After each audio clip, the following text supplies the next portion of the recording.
Washio was an ugly old virgin who wasted his good years raising monsters. However, his miserable life changed when the monsters transformed into freaky baddies who would do anything to have him as their sugar daddy. It all began in the middle of a vast sea on a small sandy island, where, on a shore, a small octopus inquired about what snow was. Our middle-aged protagonist's teacher, Washio, explained that water must be generated and condensed simultaneously to achieve snow. As soon as he answered the question, the octopus raised her hands and revealed her deepest desire, saying she would love to transform into a human when she's grown. The octopus went on to explain that when she finally became a human, all she would love to do was develop some massive plot with her teacher, Washio. Hearing this, Washio was stunned, wondering how his ugly face was raising up monsters instead of chicks. Noticing his surprised expression, the octopus assumed Washio hated her because of her cringy appearance. But then, Washio gently took hold of her face and said it wasn't true, reassuring her there was no shame in having hopeful dreams. 10 years passed, and the scene transitioned to an academy in the middle of the city. Inside the academy, we find two ugly-ass girls complaining about how stressful the day had been and the need to rush home to cool off. As they headed home, one of them accidentally bumped into an old, senile man who looked like he was suffering from an addiction. Frightened, the girls started to sweat, and they bolted as fast as their legs could carry them, shouting that the old man smelled worse than rotten fish. Old man Washio then sniffed his underarms, puzzled as to why the girls had called him a smelling pig. After all, he had taken a bath that morning and was wearing freshly washed clothes. However, he ignored the mean girls and began walking to the teacher's staff room. That was when he noticed something odd. A pretty chick with two separate countries on her chest carrying a piece of luggage. Startled, he approached the mummy milker and asked if it was her first time in the academy. The girl immediately stared at him like she had just seen a ghost and then surprisingly embraced his skinny body. Washio almost froze to death because the weight of her giant plot cannons were crushing his body. He wondered if it was a prank because, come on, a random chick would never hug an old, disgusting man out of nowhere. However, he noticed they were creating a scene at that moment, and the students were already calling him an old, cultured creep. So, he pushed the crazy girl away from his body slightly. The confused girl then asked for directions to the head teacher's office, saying she had forgotten to bring her map. So, Washio gave her directions to the teacher's office, but advised that next time, she could find the map of the academy in her identification book. Hearing this, she searched for her identification book in her luggage, but still couldn't find it. Noticing how sad the girl was for not finding the book, Washio knelt before her and said people tend to make hasty decisions when they act rashly. He touched her head and told her not to be sad because mistakes happen. Upon hearing the advice, the girl's eyes glistened with gratitude, and she thanked him for being so caring. Holding her head, she muttered to herself to keep calm and avoid making unnecessary mistakes. Washio said exactly and informed her that this technique was called wisdom from the past. Washio told her that back when he was an office clerk, he had always applied this technique when he faced difficult problems. He said he had one particular time when he accidentally deleted his data presentation. The girl stared at him awkwardly and asked if an office clerk was some kind of delicious food she could eat. Hearing this, Washio knew the girl must have escaped the asylum, so he quickly bid her farewell and left. As he continued his never-ending journey to the teacher's office, Mrs. Bouncy Plot stared at Washio in confusion, wondering why the old man had not recognized her. Sometime later, Washio finally arrived at the teacher's office. That moment, a fellow elf teacher named Limnoa shoved a questionnaire containing intermediate magic questions to his face and asked him to make corrections where needed. Washio stared at the dude, wondering why his worthless couldn't do it himself. So, Washio told him he would be busy cleaning the residence. However, as Limnoa began to walk away, he told Washio that his filthy excuse wasn't good enough. Limnoa added that the job was perfect for a smelling underachiever like Washio, unlike him, who had won tournaments for the academy with his club, bringing pride not only to the director but the entire school. However, Washio told him that even after bagging trophies for the school, he could never bag a chick. Several hours later, after teaching all day, Washio walked home hungry and exhausted. He stared inside a local bar, longing to have a bottle of beer. But that was when he remembered he was still a useless brokey who couldn't afford any beer. Nothing had changed. Upon entering his residence, he ran into the old housekeeper, who gave him some leftover dinner. The old nosy hag also advised him to get himself a wife who would cook delicious meals for him, so there would always be food anytime he returned from work. However, Washio told the old vegetable to mind her business and concentrate on finding herself a man who would service her old rusty engine instead. Following that, Washio stepped into his filthy shack, which reeked worse than a sewer, sat on his rickety bed, and ate the leftovers given to him. Afterwards, our protagonist took a shower, and it was during that moment of solitude that he reflected on his miserable life. 10 years ago, Washio had just been a hopeless office worker with no plans of getting ahead. He had no girlfriend or wife, just like every loser watching this video. Suddenly, as he returned home late from work one night, he unexpectedly teleported to this strange world. In this world, he was hailed as a hero, but after failing to prevent its destruction, his only success was saving a single spider. However, even after saving the spider, it was taken from him by a mad Frankenstein, who went on to experiment on the spider before his very eyes. In this world, Washio couldn't even have a single moment of peaceful sleep because he kept having terrible nightmares. So, after this terrible failure, Washio decided to be a teacher at the academy. Back in the present, as he walked to his balcony, he pondered on how, even till now, he was still an old bachelor who hadn't achieved anything, and his neutered eggplant had not even clapped any chick. However, he was only able to perform little magic spells here and there. Smoking a cigarette, he thought about his students 10 years ago, his little octopus, and other animals that somehow managed to put a smile on his face back then. The following morning, Washio arrived at the academy feeling refreshed after showering the night before. However, on seeing him, Limnoa asked why he still reeked like an unflushed toilet, which made Washio start sniffing his disgusting body to confirm. Changing the subject entirely, Limnoa informed him that a monster girl would be joining the academy that day. But Washio had absolutely no idea of what she meant by monster girls. Hearing this, Limnoa wondered what disgusting hole the old-smelling creep must have crawled out from. However, he explained that gene mutations of various monsters created monster girls. He further explained that these girls possessed superior intelligence, exceptional physical abilities, and beautiful appearance, surpassing that of young human girls. After this brief lecture, Limnoa turned and said Washio should be aware of all these since he was a professor of biology, which made Washio blush in embarrassment. Limnoa then pointed out that thanks to the talents of these monster girls, the government and high-ranking officials had promised to fund the academy. After saying that, Limnoa leaned toward Washio and mentioned that one of the monster girls that had joined the academy was approaching the door at that moment. Just then, the mummy milker from earlier stepped into the class, and that instant, the director, who looked like a rat literally, welcomed her officially into the academy. The monster girl then introduced herself to the class as Claudia, from the Kraken species, and all the students were mesmerized by the gigantic assets on her chest.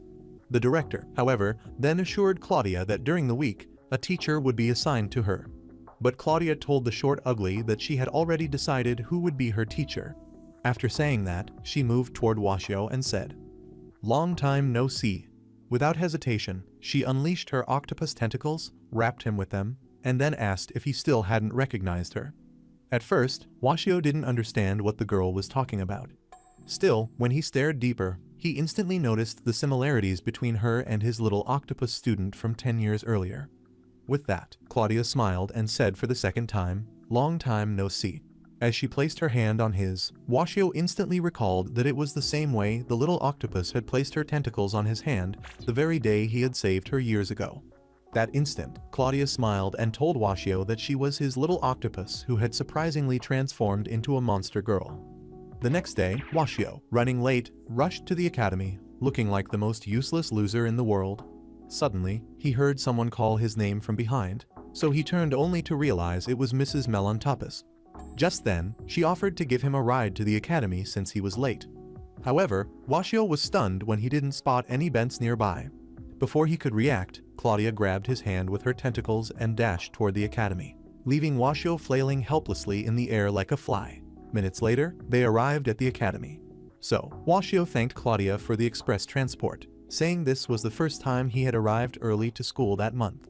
In response, Claudia assured him that from then on, she would make it her duty to bring him to school every day. Those words deeply moved Washio as he struggled to grasp the reality that the tiny creature he had once saved had grown so much.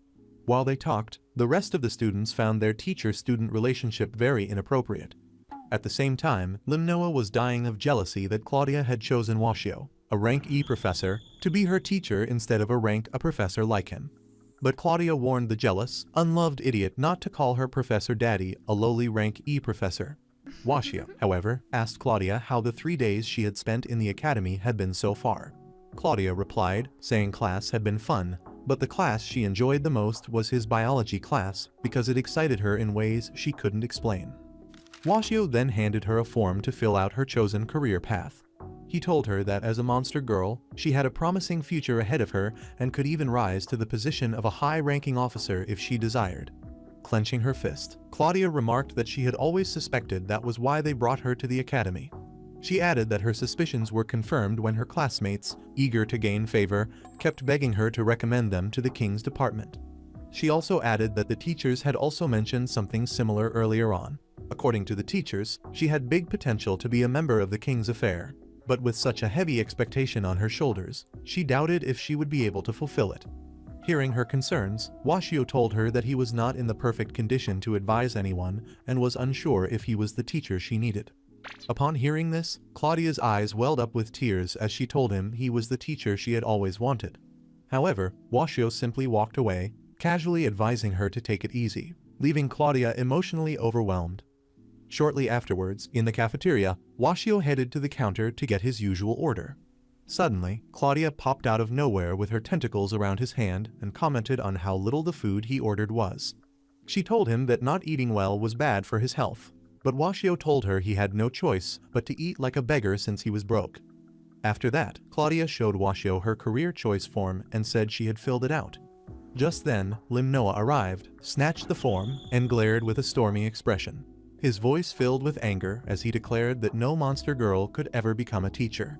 Limnoa remarked that Claudia shouldn't even consider being a teacher because she was exceptionally talented.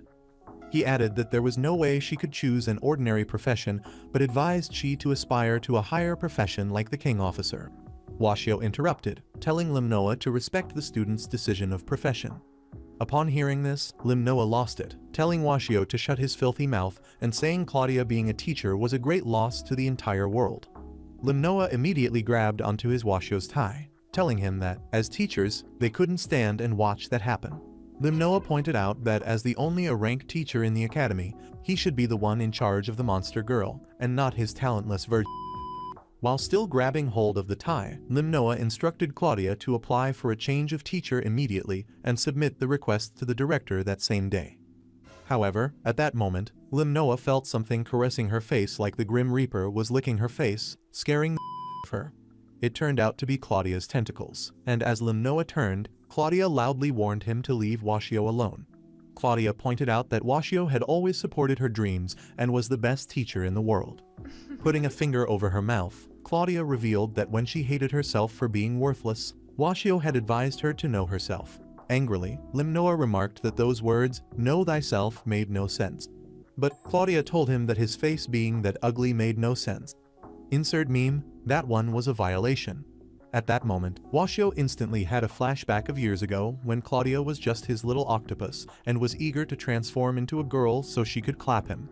But he lifted her to the sky and encouraged her to know herself. He had advised her never to envy others but to always look for the good within her and perfect it. He told her that if she wanted to become human, she had his support, but it should be for herself and not for anyone. Back in the present, Washio was shocked that after so many years, such a simple sentence like "know yourself" could have helped her fulfill her dreams of evolving into a monster girl. That instant, Washio and Claudia embraced each other, and Claudia pointed out that Washio was the only person in the world who could be her teacher. Hearing those words infuriated Limnoa.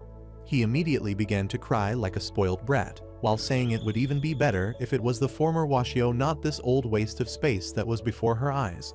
However, Claudia told him that even if Washio reeked worse than expired milk at the moment, he shouldn't be written off like some piece of trash. Hearing those words, Limnoa clenched her fist and began to cry even more, shocking everyone with how written off his face was. Limnoa immediately screamed, promising Washio and Claudia they would regret making a fool of him. As the loser left, Claudia completely ignored him and asked Washio if they could get lunch. So, she grabbed Washio's hands, which made him emotional as he thought how the little octopus he had taught now wanted to become a teacher. He remembered Claudia mentioning how "know yourself" helped her. At that moment, Washio had never thought those words would return to him 20 years later. He was proud to be a teacher because of reasons like this. The next day in biology class, Washio used Claudia as a case study to explain how the monster girls could use poison and were experts at handling powerful magic. He warned the students that these monster girls possessed inhuman strength and, despite their cute appearances, were far stronger than the Incredible Hulk. At the end of the class, Washio apologized to Claudia for using her as a case study for his terrible lesson, but Claudia reassured him that she was happy to help. She moved towards him and mentioned that as long as she got to be with her sugar daddy, she was the happiest girl in the world. After that, she helped him clean the chalkboard using her long tentacles. Noticing this, Washio commented that he didn't know she could stretch her tentacles so far. Claudia explained that her tentacles were very useful because they could stretch and shrink at her will, but they were not as powerful as the long tentacle between his legs. After letting out those words, she grabbed Washio by the neck using her tentacles and revealed that her tentacles could also give deep massages. While stretching out his twiggy back like dough, Claudia informed Washio that she used to work as a masseur after they got separated years back. She then stared Washio in the eyes and told him she could give him another kind of deep massage that would sharpen the old bone of his dead sword. Without wasting a second, Claudia began to move her tentacle up his thigh, almost giving the old MC a seizure. After giving his lifeless rod some few strokes, the bad chick smiled and asked him if he was nervous. She told him she had to practice her charm, and then asked if he had enjoyed every bit of her deep massage. Nervously, Washio informed her that the next class was about to start. Although Claudia expressed her desire to spend more time with him, she had no choice but to leave the class, mentioning that she was heading off for lunch. As she left, Washio collapsed his head on the desk and felt a kind of relief because the bad chick almost collapsed the walls of his fragile heart. Meanwhile, outside the academy, a carriage arrived, and a baddie wearing a hat stepped out. She muttered to herself that she wondered if her teacher, Washio, would still remember her. Shortly afterwards, Washio stepped out of the academy excited that he was getting the rest of the day off, a privilege that only happened once a year. As he walked home in happiness, the chick wearing a hat from earlier suddenly hugged him from behind. Startled, Washio fell to the ground, stared at the chick, and demanded to know who the nutcase was. The girl said she had never expected to have changed so much that he couldn't recognize her. She then lifted her gown, revealing her spider legs, and introduced herself as the spider he had once saved, now evolved into a monster girl. Hearing this, Washio's jaw dropped so far in shock that it nearly hit the ground. In the next scene, Washio took the Spider Girl to the cheapest bar in town. Upon entering the bar, Spidey Girl was thrilled, and she mentioned that it was her first time in such a classless bar. She looked to the ceiling and told Washio that she had never seen a chandelier so scrappy, it could double as a retirement home for spiders. As she sat down, Madame Web complained about how dusty the seat was, which infuriated out of the bar owner. The vexed owner then walked up to Washio, telling him he was only considerate with the whole insults because it was the first time Washio had brought such a fine chick to his bar. While they ate, the monster girl took a bite of the steak and closed her eyes as she enjoyed every bite of the tasty meat. She then commented on how dry and tasty the meat was. However, then and there, Washio had gotten enough of her rude remarks, so he called her little spider and then asked if she could stop insulting the restaurant. The Spider Girl pointed out that she was just giving her honest opinion of how the place was. Moreover, she was no longer his little spider, but was now a baddie named Aria. Upon hearing this, Washio immediately had a flashback of when Aria was just a shy spider that would hide in the corner of the classroom. Aria mentioned that those were hard times for her, but she could pull through thanks to his encouraging words. But Washio had no idea of how his words had encouraged her. Aria then asked if he was still a teacher, so Washio replied, telling her he was now a biology teacher, leaving Aria shocked. Washio explained that the times had changed, so he had no option but to change with it. After saying that, Washio told her that the small octopus in their class back then had also managed to become a monster girl and his student. However, he pointed out that his relationship with Claudia was weird because she was always glued to him. He thought that since she had changed so much physically, she would have also changed her clingy habits since she wasn't a child. Just then, Aria ordered the bar owner to bring his most expensive drink and food, zapping Washio's brain like a lightning bolt because he was more broke than a church rat. Several hours later, after eating, they stepped outside. Aria then informed Washio that she had to go because her carriage had arrived, and seeing her carriage, Washio immediately assumed the girl must be loaded. Aria then embraced him, saying she really hoped she would get to see him again, and was glad she got to see him, causing Washio to blush. They wished each other good night, and the carriage drove off. Inside the carriage, Aria was thrilled with excitement about getting to see Washio again. She smiled because she had finally achieved her life goal of hugging her teacher with human hands. However, she immediately became gloomy when she recalled Washio talking about Claudia being a monster girl also, and became super jealous. But suddenly, she glanced at a package sitting beside her, and remembered she was supposed to give Washio the packaged box. In the meantime, back at the academy, Claudia just finished one of her classes and quickly rushed to the biology class to meet her broke sugar daddy. However, she was horrified when she heard that Washio had left with some beautiful chick with long dark hair. On the other hand, Aria returned to where she had left Washio to give him the package, but realized he was gone. As a result, she wondered if she could go to the academy the next day to give him the package. Suddenly, her eyes widened in shock as she witnessed something horrible before her. It turned out that a church had been engulfed by fire, and the citizens were trying all they could to extinguish the fire with water, but their efforts were useless. At that moment, a nun in the church shouted that a child was still inside the burning church. Curious, Aria approached the nun, who explained that the kids in the church were playing with candles, hence the fire. Seeing the sadness in the face of the nun, Aria decided to be of help. Instantly, she charged towards the burning building. Getting inside the church, Aria was engulfed by a suffocating haze of thick, choking smoke. With that, she knew she had to hurry and save the child. To do that, she would need to use water magic, even though she was a bit rusty. Determined, she began to move inside the burning church in search of the trapped kid. That was when she heard the boy cough, and as she turned, she found him lying unconscious under the rubble. So, she immediately picked up the boy and began to move outside. But suddenly, a burning wood crashed down, blocking her path. Aria then thought about using her lightning magic, but since her magic was a bit rusty, she was scared she might destroy everything, making the issue even worse and causing more injuries to the child. This dire situation triggered memories for Aria as she remembered in the past how exceptional Washio water magic was, even better than waterbenders. Washio was practically the highest-ranking magician in the kingdom, and was popularly called the Golden Eagle. But unfortunately, he went from being the greatest magician to being the greatest and most useless biology teacher after suffering a shoulder injury. Suddenly, the citizens outside the church were amazed when they noticed that the entire building had been engulfed with water and tiny fishes were floating in it. A little girl noticed the fish in the water and then moved to get one. But that was when Aria emerged out of the water carrying the unconscious child on her back. She brought the unconscious boy to the nun, leaving the citizens both shocked and speechless. She then informed the nun that she had performed healing magic on the boy, but the doctor could also check him. The nun was grateful and thanked Aria for her heroic effort, while the crowd praised her for being beautiful and super strong. That instant, Aria sighted Washio leaving the scene in the distance. She then called out to him, and as he turned, Washio signaled her to take care of the crowd on his behalf. Aria immediately struggled to get to him, but the stars-struck crowd overwhelmed her. Just then, the water engulfing the church began to recede. Sitting beside the church, the little girl watched intently as the water receded, hoping she could still catch a single fish for dinner. After waiting a while, the little girl approached Aria, asking if the fish was made from magic. Aria replied, saying that the fish was actually made from magic, scaring the out of the girl.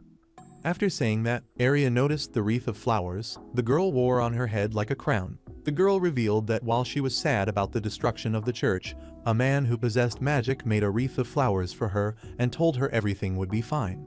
With a smile, the little girl said she loved magic because it brought happiness to people. Hearing those words, Aria immediately had a flashback of when Washio had once placed a wreath of flowers on her abdomen when she was still a spider. Back then, she inquired why Washio loved to give her flowers. Pointing his finger with delight, Washio pointed out that the secret of living was giving. He went on to lecture her about the importance of giving and how when a person gave, it made them happy and the recipient happy. He told her that giving to others brought meaning to life, which was why he became a teacher. Remembering all this, Aria felt a sense of pride that Washio was her teacher, because even now that he was entirely worthless, he still managed to find a way to give to others.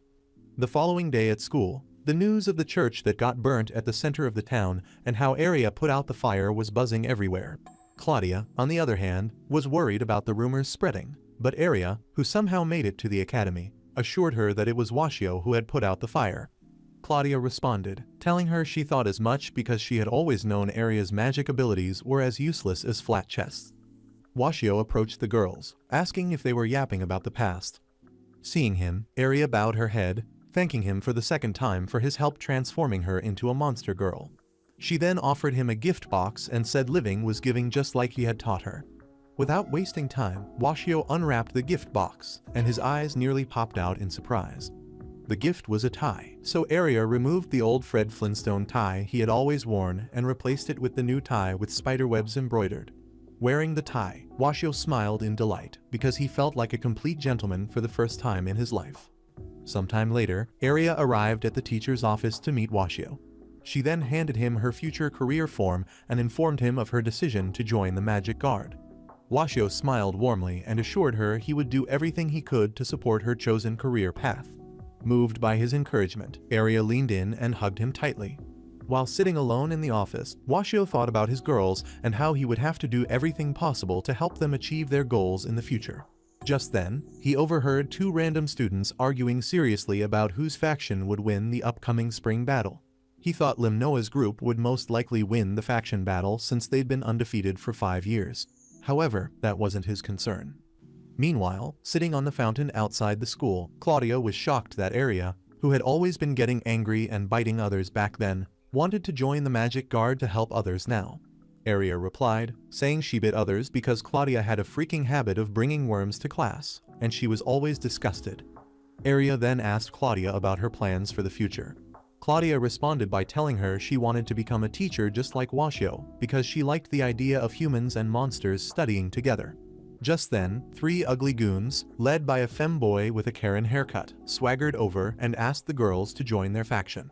Claudia and Aria stared in confusion at what the idiots were yapping about. The femboy then introduced himself as Frederick, a second-year student and a core member of the Limnoa faction. Frederick and his lackeys then informed the girls that their faction was a type of magic study group concerned primarily with studying magic invocation. Hearing this, the girls were confused about whether to join, while the Karen haircut dude continued to persuade them to join, saying it would be fun. He even promised to make them 1,000 times stronger and help them shine brighter. Even so, Claudia declined to join their moronic group and told him to go find a lake to drown himself.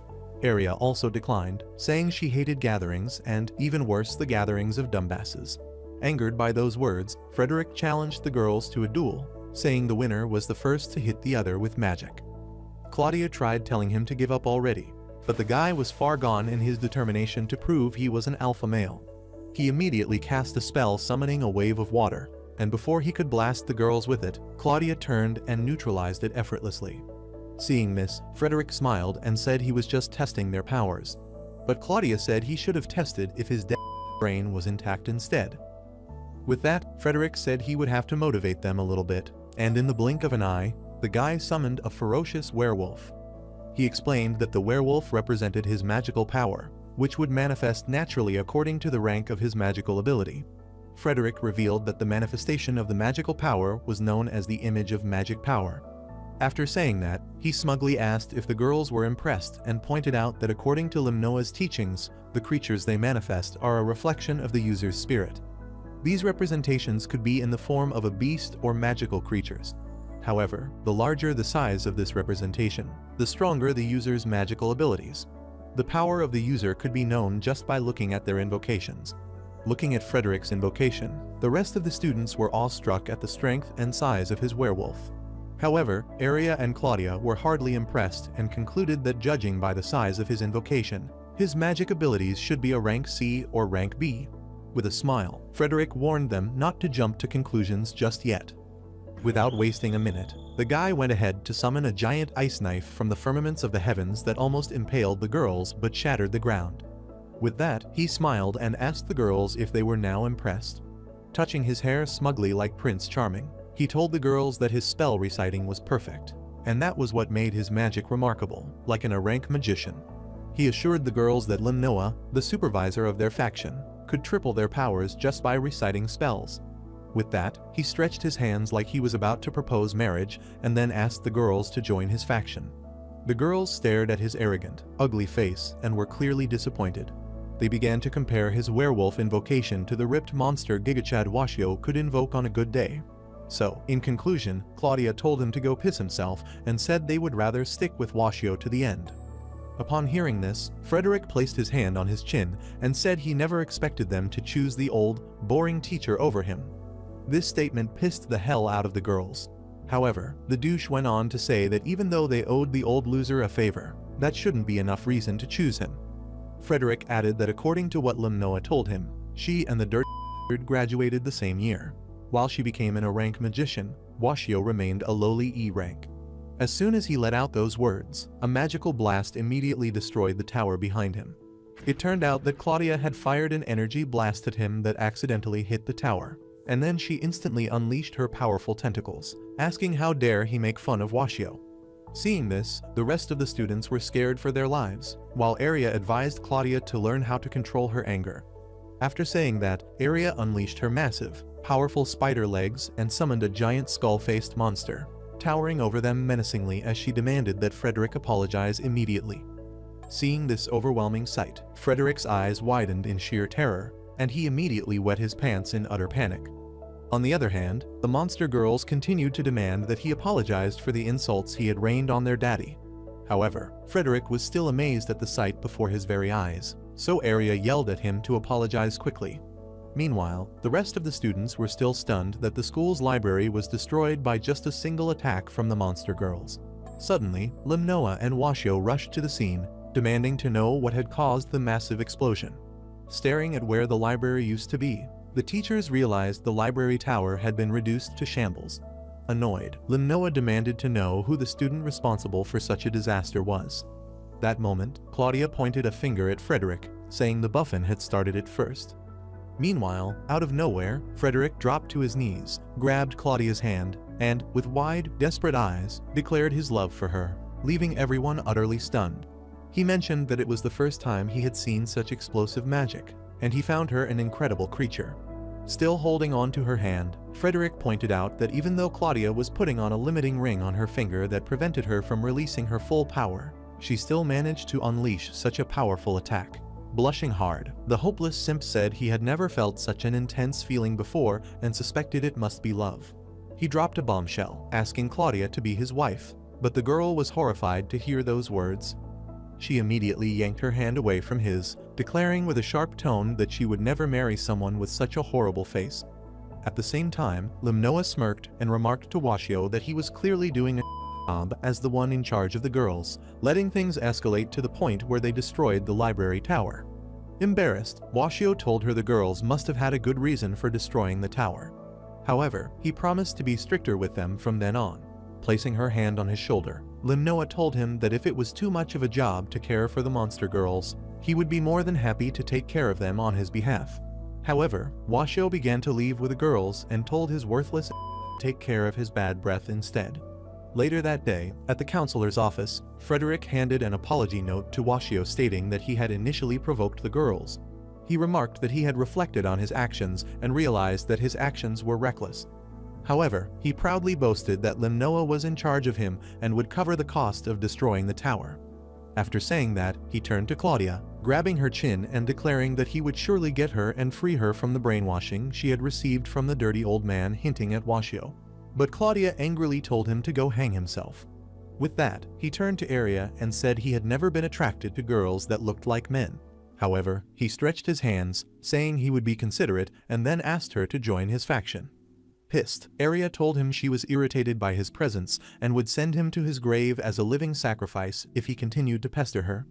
As Frederick left the room, Washio casually remarked that the young man was obviously deeply in love. However, this statement pissed the girls off, but he tried explaining that since they were of the same age, they would make a good couple, unlike an old man like him. Suddenly, Claudia's supersized melons were all up in his face. Standing over him, Claudia angrily said she hated that he didn't care how much his words hurt her, and then told him they would definitely have a date after the end of his class. A few minutes later, Washio scolded the girls, warning them not to use magic outside of the class, and they were remorseful about their reckless actions. Standing up from the chair, Claudia pointed out that she was heading to her afternoon class and reminded Washio of their date, making the old man blush redder than a tomato. After class that day, in the female dorm, Claudia tried on a couple of dresses for her date with Washio, and was complimented by two random girls that she looked very cute. Before long, Washio arrived at the girls' room to take them on the date, and was first welcomed by Claudia's XXL melons that left him frozen in shock. However, he complimented Claudia on how cute she looked. Just then, Aria appeared and demanded a compliment from him, so Washio smiled and told both girls that they looked beautiful. Meanwhile, the random nosy girls began gossiping about Washio, calling him a useless E-rank teacher who couldn't handle his role as the girls' instructor. Their whispers didn't go unnoticed, as both Aria and Claudia overheard every word. Shortly after, while on the date, Claudia offered to hand-feed Washio some sweets. Still, he politely declined, saying he was already full. Suddenly an old, bald, drunk fart stumbled over to Washio, placing his hands on his shoulders, and then asked what he was up to. Seeing the girls, the old drunk smiled, saying it was cute that Washio was having fun with his students. The old baldy then told Washio that, now that he had such cute students, he should aim for a promotion instead of settling for his current level E rank. The old man then asked if Washio wasn't depressed with the fact that Limnoa was now of a higher rank than him. While Washio and the old man discussed, the girls sat nearby, overhearing the entire conversation. At the same time, with a smile on his face, Washio assured the old, nosy fart that being an E-rank teacher with little responsibilities suited him just fine. Washio added that he would have been eager for a promotion if he was younger. Hearing all this, the girls were greatly concerned that everyone underestimated Washio, not only Frederick and Limnoa, but the entire townspeople. So Claudia mentioned that she had an idea, and Aria immediately followed up, claiming that she had one too. So, while the old pot-belly continued insisting that Washio focus on getting a promotion, the girls began to excuse themselves. They told Washio they had an urgent matter to attend to and promised to reschedule the date for another time, leaving him confused. Later that evening, while eating at the cafeteria, Washio noticed that the girls didn't have dinner, and he couldn't see their presence in the cafeteria. Suddenly, Aria approached him, holding a piece of paper, and asked him to sign it. Washio demanded to know what it was. Aria revealed that it was a document to establish his faction, the Washio faction, to show everyone just how amazing he was.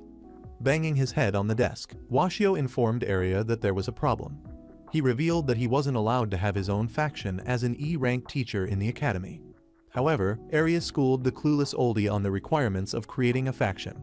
She explained to him that, according to the director, the faction had to be established using the raising ring as the core method of magic. She added that they would also need at least 3 students for the faction, and Claudia was already managing the student enrollment process. Lastly, she told him that he would need to be a D-rank teacher, and starting from that moment on, he had already been promoted by the director. Placing his hand on his cheek, Washio wondered why, for over 20 years, the hobbit of a director had suddenly decided to promote him to a D-rank teacher. Aria mentioned that she had threatened to leave the academy if the faction wasn't created, so the director had no option but to oblige.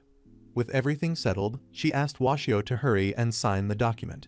Still, Washio encouraged her to join an existing faction instead of creating a new one. He advised her to interact more with other students and learn magic instead of worrying about a sick old man like him. Washio even added that she could join the Limnoa faction since Frederick had enthusiastically invited her from the get-go. Hearing this, Aria's expression changed immediately from cute to an "I'm gonna bite your head off" kind of face. Seeing this expression, Washio nearly entered nirvana. On the other hand, Aria remarked that Washio was amazing both as a teacher and a magician. However, she suddenly burst into tears, lamenting that he constantly frustrated her efforts. So, Washio immediately apologized and said he would sign the document immediately. As he moved to sign, Claudia burst into the scene, shouting his name and handing him a letter from the landlord. Reading the letter, Washio discovered he was being evicted from his shack because the old hag had transferred the property to her son. According to his new landlord, Washio's filthy existence was no longer wanted on the premises. Placing his hand over his head, Washio thought deeply about his predicament, knowing that from the next day, he wouldn't only be a broke, he would also be a homeless hobo as well. That moment, Claudia bowed to him and pleaded that he accepted the offer of creating a faction so he would at least get a dorm in the academy to sleep. With no choice whatsoever, Washio signed the document to be the supervisor of the newly created faction. Meanwhile, elsewhere, in a high-rise tower, a pretty chick was lying unconscious inside a cryogenic chamber. Back to the MC, after signing the document, He and the girls headed to the director's office for the final approval. However, the Smeagol denied their proposal to create a new faction. Instantly, Claudia became furious and demanded to know why their proposal was being denied. With a look of total shock, they were informed that the raising ring method of magic already existed.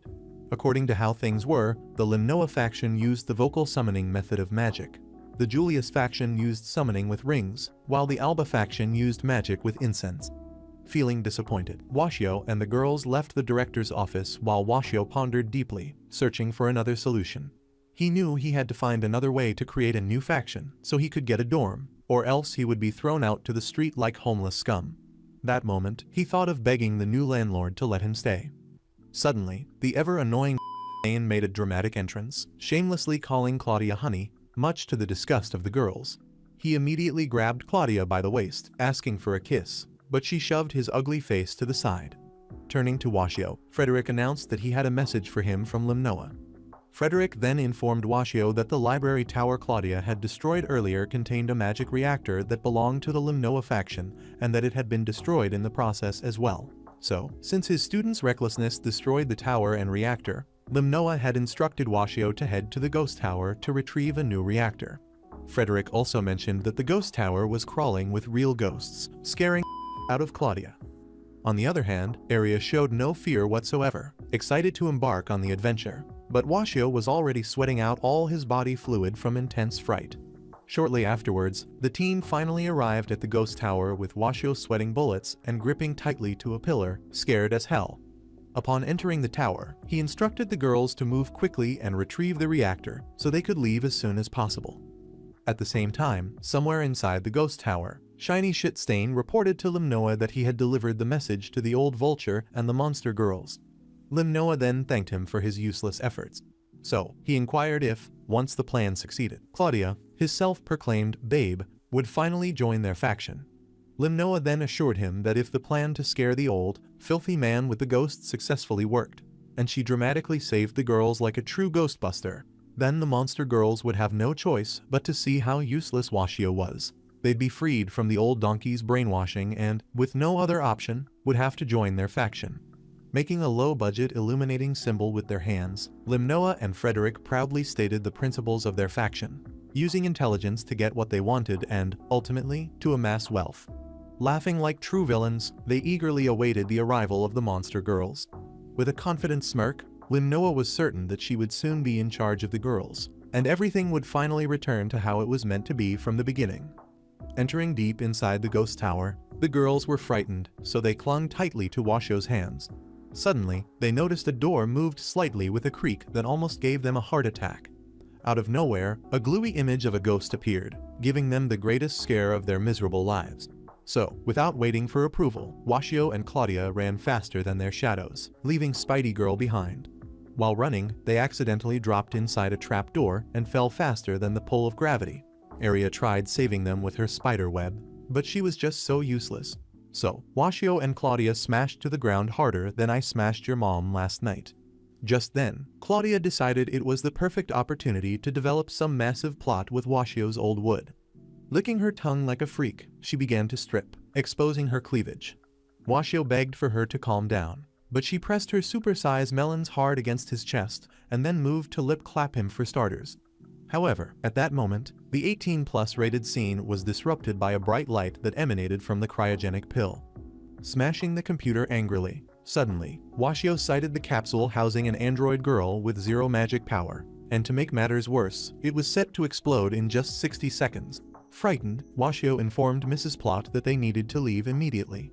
With the timer counting down, Claudia pointed out that leaving would be impossible because they were trapped inside. They immediately tried opening the locked door, but their efforts were as worthless as Washio's face. Suddenly, a voice blared from the capsule, announcing that self-destruct would be activated in 60 seconds. With the timer still counting down, Washio's 2 brain cells finally clicked, and he moved to read the capsule's instructional manual. Just then, his eyes widened in utter disbelief when he discovered a magic book. He frantically flipped through the book, searching for any clue to deactivate the self-destruct. But at first, he couldn't wrap his head around the strange and convoluted language the manual was written in. Finally, he was able to read a portion of it. So with a timer at 46, Washio approached the capsule like a true protagonist. He placed his hand on the capsule and silently cast a spell, instantly summoning his ripped, monster-headed invocation in a burst of raw power.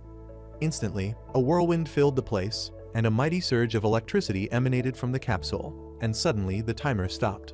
Overjoyed, Claudia couldn't contain her excitement, showering Washio with praise as she called him her amazing master, and repeatedly referred to him by his old nickname, the Golden Eagle.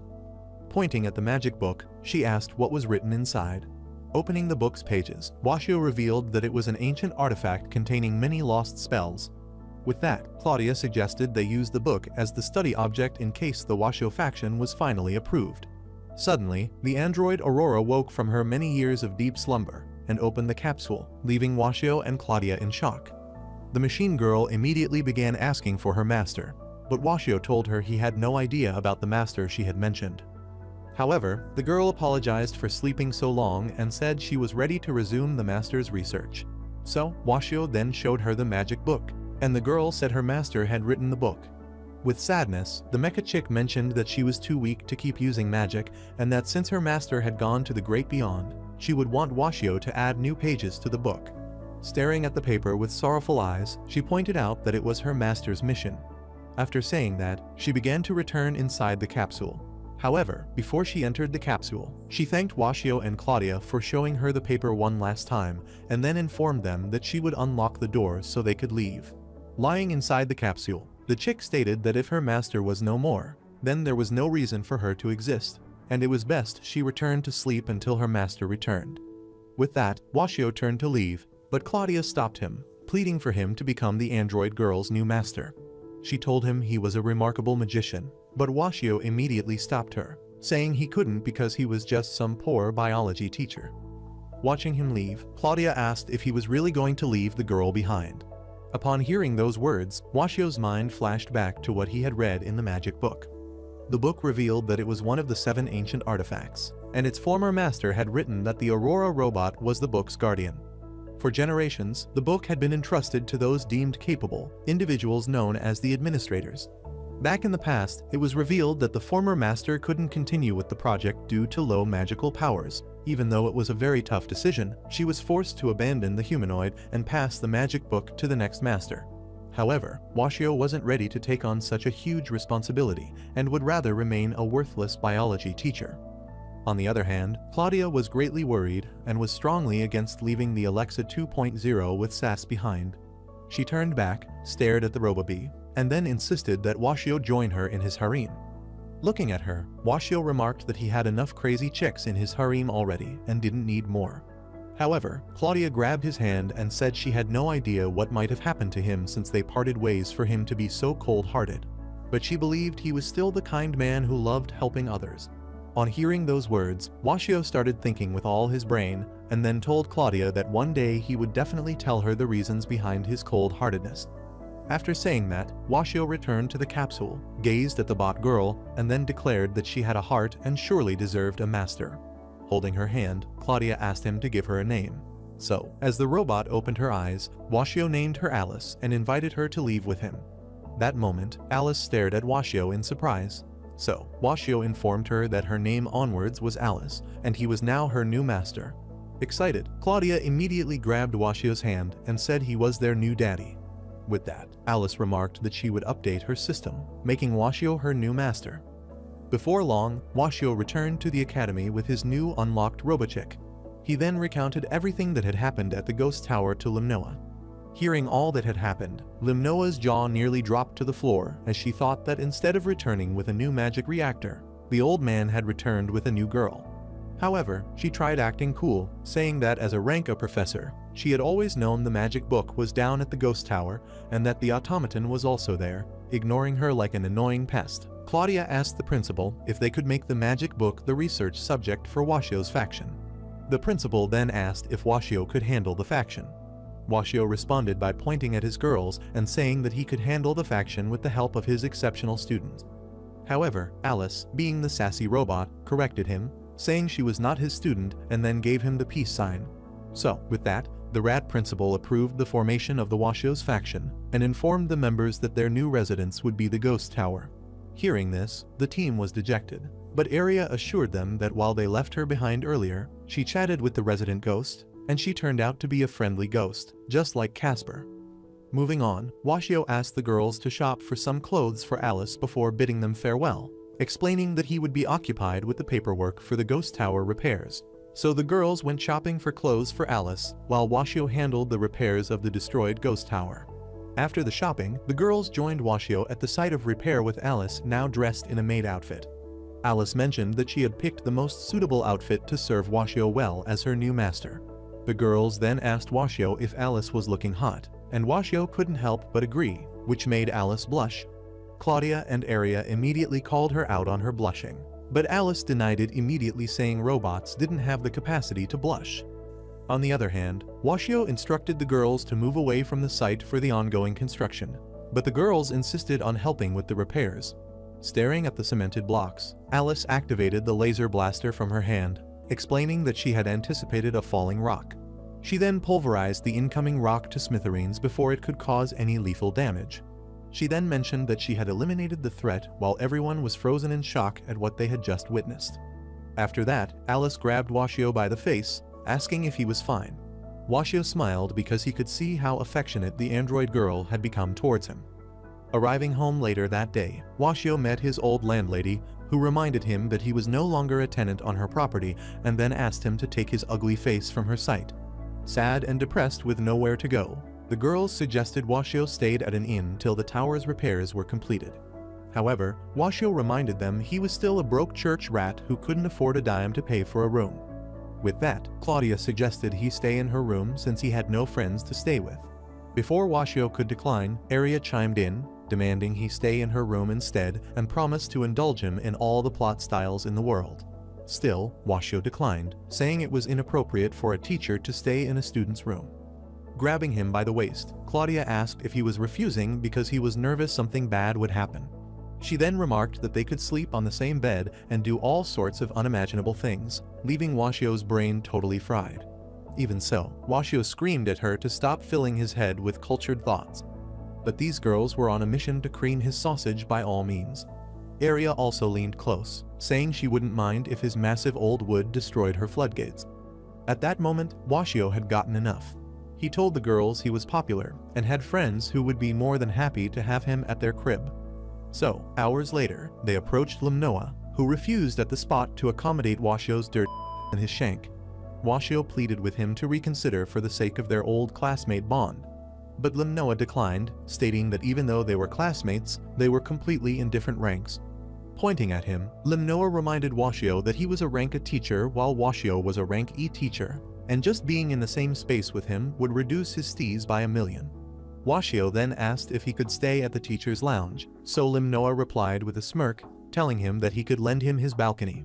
Just as he let out those words, the girls immediately began moving Washio's king-size bed into the balcony. But that instant, Limnoa shouted that he was joking and never thought Washio would actually move in. At the same time, Aria said she would never allow Washio to stay on a balcony. At that point, Claudia remarked that the only option left was for Washio to choose which girls' rooms he would stay in. Despite this, Washio firmly told them he would never consider staying in their rooms.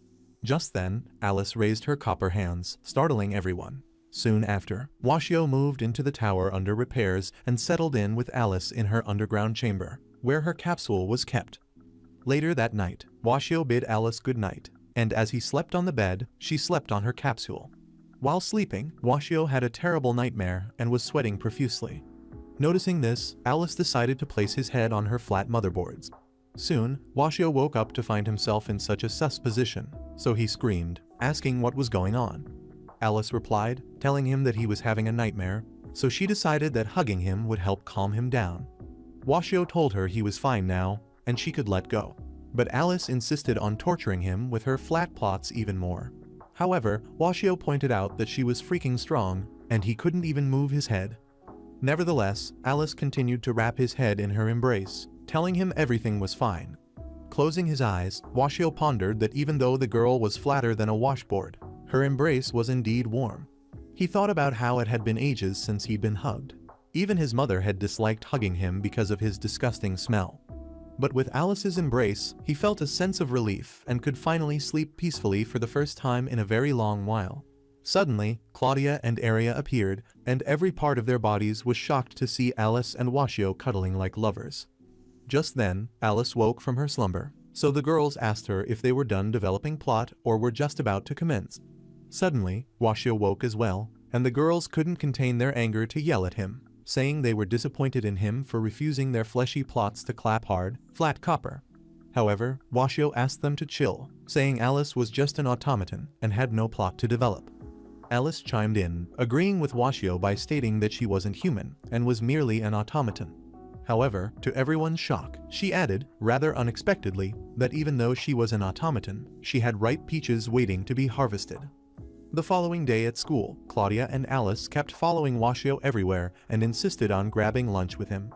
The rest of the students watched in surprise at how close Washio was with the girls, but then noticed that Aria was lagging, looking pretty upset. Later that day in class, while the teacher taught, Aria pondered ways to get Washio to notice her as he did Alice and Claudia. She wondered what she could do to capture his heart, and just then, she recalled Claudia's infamous fashion sense, a shirt and tie with her cleavage boldly exposed. So, she felt Washio was more attracted to such a fashion style and then decided to give the outfit style a shot. So later that day, in Washio's office, he was frustrated because he wasn't progressing in translating the magic book. Placing his head on his desk, he thought of asking the school's linguistic professor for help. Suddenly, Aria entered his office dressed like Claudia, with her melons pointing north.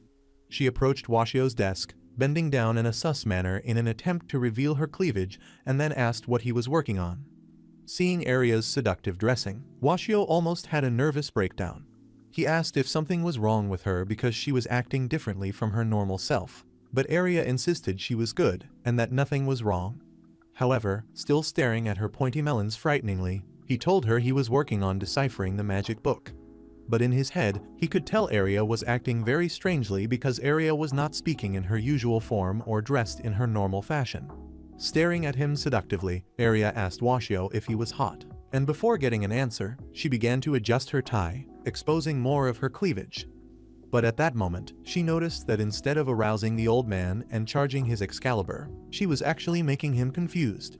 She wondered what she was doing wrong, especially since she had dressed just like Claudia. So, in a desperate attempt, she suffocated him in her pillows, asking him not to overwork but to rest on her chest. In her mind, she tried imitating Alice since that was what Alice had done earlier. Washio tried telling her he was almost entering the great beyond.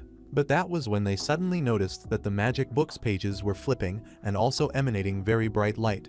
Later, Claudia and Alice entered Washio's office to hand him some books he had requested. But surprisingly, they noticed that he was not in his office. As they began to ponder where he could be, they immediately sensed he was inside the magic book with Aria facing a dangerous test. Inside the magic book, Washio and Aria were faced with the blinding light that scared the of them as they wondered where they were. From amidst the bright light, a voice announced that they would be assessed to know if they were worthy of mastering the 4 stellar spells, and if they failed, they would definitely lose their lives. That instant, they both passed out, and when they finally regained consciousness, they found themselves in a city with very thick fog. Washio asked Aria if she was okay, and she said she was fine. With that, he suggested they quickly finish up with the weird test so they could go back to their world. Placing his hand over his head, Washio mentioned that he didn't want to miss the magical presentation at the faction meeting. Suddenly, Aria noticed an eerie figure approaching and alerted Washio of its presence. It turned out to be a skeleton-like apparition wielding an axe. Shocked, Washio tried defending Aria like a top G, but he lost every shred of confidence when the monsters from both sides attacked him. Aria removed her magic limiting ring and blasted these monsters with a powerful electric bolt, completely obliterating them. Seeing this attack, Washio laughed and said he would leave the test to her since it seemed she could handle the monsters. With that, Aria went ahead to fry other approaching misty monsters with her electric bolt, instantly eliminating them. Moving on, as they ventured deeper into the world, Aria realized this was the perfect opportunity to play Adam and Eve with Washio since they were all alone in the world. She knew with the other girl's absence, this was the opportunity she had always been searching for and was determined to develop plot with Washio. So, she told Washio she was tired of walking and would love for him to carry her. Shocked to oblivion, Washio demanded what was happening because the Spidey girl had been acting weird lately. He asked if something was going on or if her pent-up hormones were disturbing her. In response, Arya told him she was fine, and all she ever wanted was for him to look at her, the same way he did Octomummy and Robot Girl. Suddenly, a giant monster appeared behind Arya, about to send the thirsty girl to meet her ancestors. Still, Arya was more concerned about making a speech as she told Washio that she wanted to make his hard old wood even harder than Claudia did. However, at that moment, the monster landed a strike, so Washio immediately grabbed Arya's hand and pushed her out of the incoming attack. He then asked if she was okay, but Arya was already blushing so hard because she was so close to him. Suddenly, Washio noticed the monster preparing for a second attack. Frightened, he urged them to run, but the monster struck again before they could. Reacting instinctively, Washio lunged at Arya, diving to push her out of harm's way. He then apologized for pinning her on the ground and asked if she was fine. However, staring at him, Arya felt all kinds of ways she couldn't express with words. She then grabbed his neck, pulled him close, and then revealed that her heart was racing very fast. Washio demanded to know if she was talking about Formula 1 kind of racing. However, he explained that they had to deal with the monster before chatting about racing hearts. That instant, Arya couldn't resist asking how Washio truly saw her.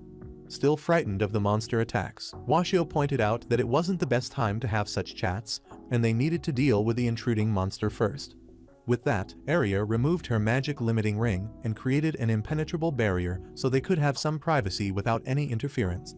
While inside the barrier, Washio told her she was elegant, kind, and the best at magic in her classroom. He told her that she had her unique charm, just like Claudia and Alice, and each was beautiful in their own way. Washio went on to inform her that she didn't need to mimic anyone to appear beautiful, not even Kim Kardashian. He revealed that according to a famous saying, roses were beautiful, and so were sunflowers and peonies, but they were all beautiful in their own way, just like women. Upon hearing all this, Arya's eyes widened in enlightenment. However, placing his hand on his chin, Washio said he might have mixed up the saying and didn't say it as concisely as he should. But smiling shyly, Arya told him that his lack of conciseness was a major part of his irresistible riz. After saying that, she adjusted her tie, rolled up her sleeves, and thanked Washio for returning her to her senses. She admitted that she had her unique charm and didn't need to mimic anyone else. Accomplishing his mission, Washio smiled and said even though he loved seeing her in short skirts, he would prefer things go back to how they used to be. With the issue settled, Arya disintegrated the barrier and then turned to the monster, pulverizing the of the annoying beast. After defeating the monster, Arya quickly carried Washio and began to sprint with her giant spider legs. As she bolted, she explained that it was better to use her mobility instead of taking down the monsters one after the other. On the other hand, staring up at her and being carried like a Disney princess, Washio was totally embarrassed. When Arya looked down, smiling at him, he immediately became flustered because he could tell the girl was deeply in love with him. Soon afterwards, they arrived at a giant door engraved with an Illuminati symbol. Pushing the door, Arya realized the door didn't budge and then wondered if some kind of magic was preventing the door from opening. However, Washio touched the door and loudly screamed, "Open sesame." Since nothing happened, Arya concluded the man was simply too old and dumb. But suddenly, the giant door opened, surprising both of them. Stepping inside, they found an orb glowing with a bright, blinding light. As they approached the glowing orb, Washio tried touching it, but suddenly, a white-haired girl with a snake on her head appeared behind him and ordered him to stop. Shocked, Washio tried protecting Arya and then asked the creepy girl who she was and what she wanted with them. The girl explained that she was the guardian of the magical orb and then said that if Washio wanted the magic of the orb, then he would have to defeat them. The Medusa rip-off warned Washio that he couldn't touch things without permission. However, holding her head, the girl exclaimed that she was tired of the and just couldn't continue. But the snake on her head warned her to be strong and speak up like a true guardian. After saying that, the snake turned to Washio and immediately scolded him for attempting to touch things without permission. Noticing that, Arya burst into laughter at their pathetic attempt at playing the villain. Seeing that, the snake then turned to Medusa and said they were being looked down upon and that it was time to show their true power. Without hesitation, Medusa swerved the long hair covering her face to the side, and then suddenly, her face started to shine brighter than the sun. Looking at her face, Arya immediately turned to stone. Shocked, Washio demanded to know what had happened to Arya, and Medusa explained that Arya was not dead yet, but she had turned her to stone so they could discuss it in private. She told Washo that if he wanted the orb's magic, then he would need to accept her terms. Only then would Aria's petrification be lifted, and he would get the magic he so desired. Holding Aria's shoulders, Washo asked Medusa what her terms were. Medusa revealed that she wanted Aria's feelings for him, which shocked Washo. Looking at Aria, Washo couldn't believe she had feelings for him. He thought there was absolutely no way the reaction he had been getting from her was from a place of love. Still, he inquired what would happen if he gave Medusa Aria's love for him. Medusa replied, telling him that she would break the spell and that Aria would return to normal. Still confused about what this crazy girl was talking about, the snake jumped in, saying he was a big fan of love. It explained that it fed on emotions, and then love from an innocent crush from youngins tasted better than beefsteak. The psychotic snake also mentioned that it also loved the thrill a cultured loser got from reading steamy magazines while yanking his cord at night. However, Washo had a different opinion and told the snake that the feeling of love was nothing but a joke. The snake, however, replied, calling Washo a dumb didn't know that younger girls these days often had a crush on older guys. After saying that, the snake asked Washo how he actually felt for Aria.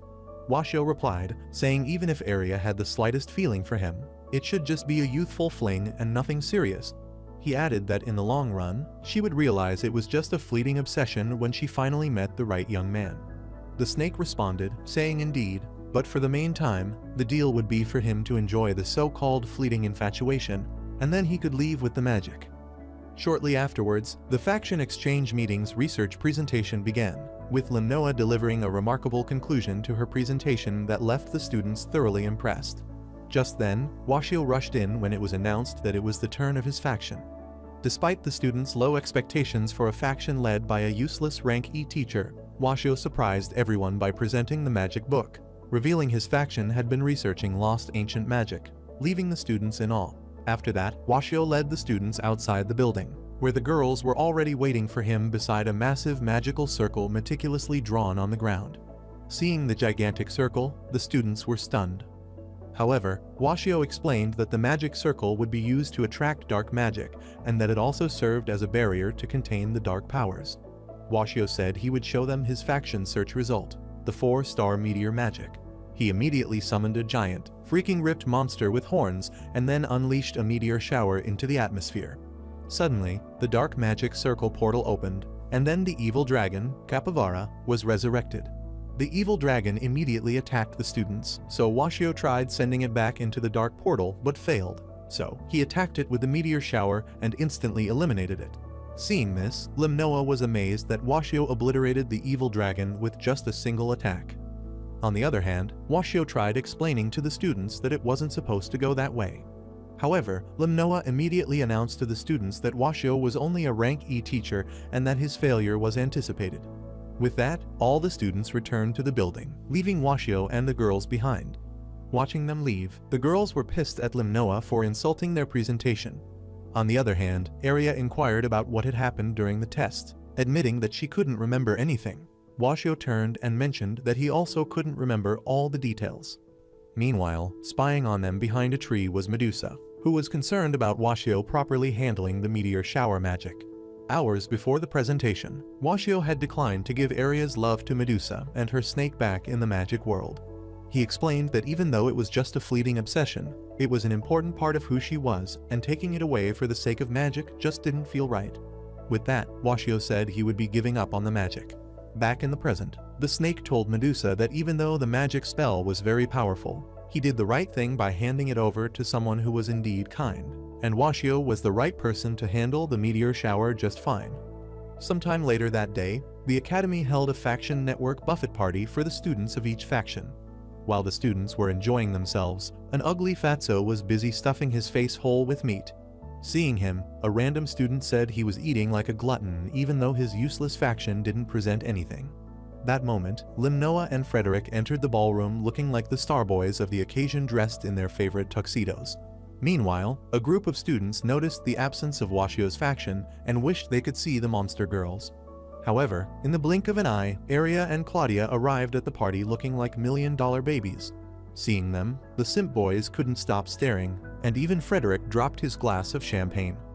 On the other hand, Claudia tasted the beef served at the party and felt like she was in heaven. While eating, she accidentally dropped the sauce on her massive chesticles.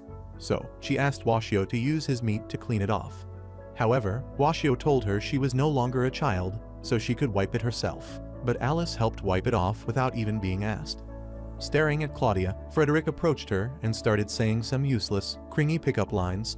However, Claudia ditched his ugly face at that moment, bolting out of the ballroom faster than Flash.